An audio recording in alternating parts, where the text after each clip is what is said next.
Hey guys, what's happening? How to send ETH to a Phantom wallet. First of all, you need to set up your own address, right? In order to send ETH to your Phantom wallet. So first of all, let me log in using my Phantom wallet, right? I'm in the receiving end. So I'm gonna hit receive, right? And in order for this to work out, you need to select the crypto. In our case, we're gonna use Ethereum, right? You can take a screenshot to scan the QR code, or you can copy the address at the bottom right here, right? And as you can see, after we copied it, we're gonna just use the platform, right? Or use the other wallet like Kraken, Binance, whatever that might be for you.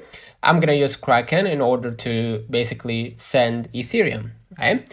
So I'm gonna confirm via facial recognition. I'm gonna wait for a few moments and then click the portfolio at the bottom, right? So I'm gonna scroll a little bit down to find Ethereum. So I'm gonna hit Ethereum right here, right?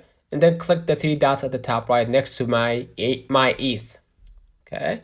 You have multiple options. You can buy, sell, send, convert, deposit, or withdraw. So the only option that we have to in order to send the Ethereum to a Phantom wallet, we're gonna withdraw.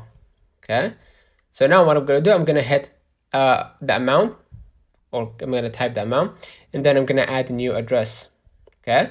So of course I'm gonna select ETH, right? Because I'm using ETH network, and I'm gonna paste the wallet address, continue, and then you're gonna be able to verify the basically the address. So basically that's it. Let me know in the comments if this video helped you. Don't forget to like and subscribe. Thank you for watching.